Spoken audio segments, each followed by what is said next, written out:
Hi, എന്താ പരിപാടി? ചുമ്മാ ഇരിക്കുവാടി. നീ എന്താ പരിപാടി? ഞാനിവിടെ ഡ്യൂട്ടി ഒക്കെ കഴിഞ്ഞ് ഇപ്പൊ റൂമിൽ വന്നതേ ഉള്ളടി. ആണല്ലേ? നമ്മുടെ കിട്ടപ്പൻ ചേട്ടന്റെ കടയുടെ അടുത്ത് ചെറുതായിട്ട് മണ്ണിടിച്ചിലുണ്ടായിരുന്നല്ലേ?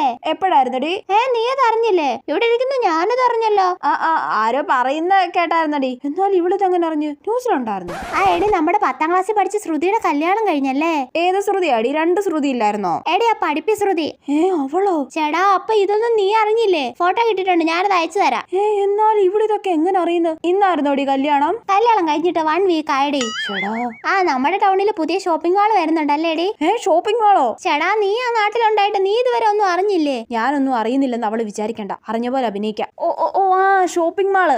അത് ഞാൻ അറിഞ്ഞായിരുന്നടി. ഞാൻ ടൗണിൽ പോയപ്പോ ബിൽഡിംഗ് കിട്ടുന്നത് കണ്ടായിരുന്നു. അതിന് മാളിന്റെ പണി തുടങ്ങിയിട്ടില്ലല്ലോ. അയ്യോ, അത്രയ്ക്ക് തള്ളുണ്ടായിരുന്നു. എന്നാലും നമ്മുടെ നാടിന്റെ ഒരു പുരോഗമനമേ. അതെ. എന്നാൽ ഈ ന്യൂസ് ഒക്കെ ഇവിടെ അങ്ങനെ അറിയുന്നോ എന്തോ? ഇനി ഇവിടുത്തെ വിശേഷങ്ങളൊക്കെ അറിയാൻ ഇവളെ ഡെയിലി വിളിക്കേണ്ടി വരുമോ?